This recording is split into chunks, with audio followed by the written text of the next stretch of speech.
জি না। তাই শিরিনাপুর হাতে রান্না কেমন?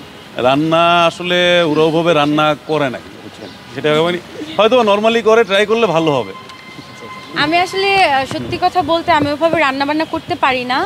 তো আমার শাশুড়ি অনেক ভালো রান্না করতে পারে, আমার শাশুড়ি আমাকে রান্না শেখায়। আগে যখন সাংবাদিকরা আমাকে প্রায় সময় আপনার আমাকে খোঁচা মেরে মেরে বলতেন যে নায়িকারা নাকি অনেক কিছু হাইড করে। আপনার বিষয়ে তিনটা ভালো দিক বলবেন, যে তিনটা ভালো দিক আপনাকে খুব আগ্রহ জাগিয়েছে তৈরি করার জন্য বাংলাদেশকে। ভালো দিক বলতে গেলে ওর তো ভালো দিক তিনটাতে শেষ করা যাবে না, অনেকগুলো ভালো দিক। আর এত এত গুণ আছে দেখেই তো আজকে এত বড় সেলিব্রিটি আপনাদের সামনে, তাই না? স্বাভাবিক, গুণ না থাকলে তো হবে না।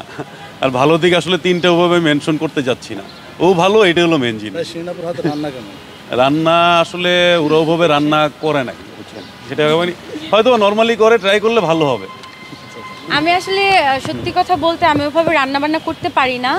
তো আমার শাশুড়ি অনেক ভালো রান্না করতে পারে, আমার শাশুড়ি আমাকে রান্না শেখায় এখন।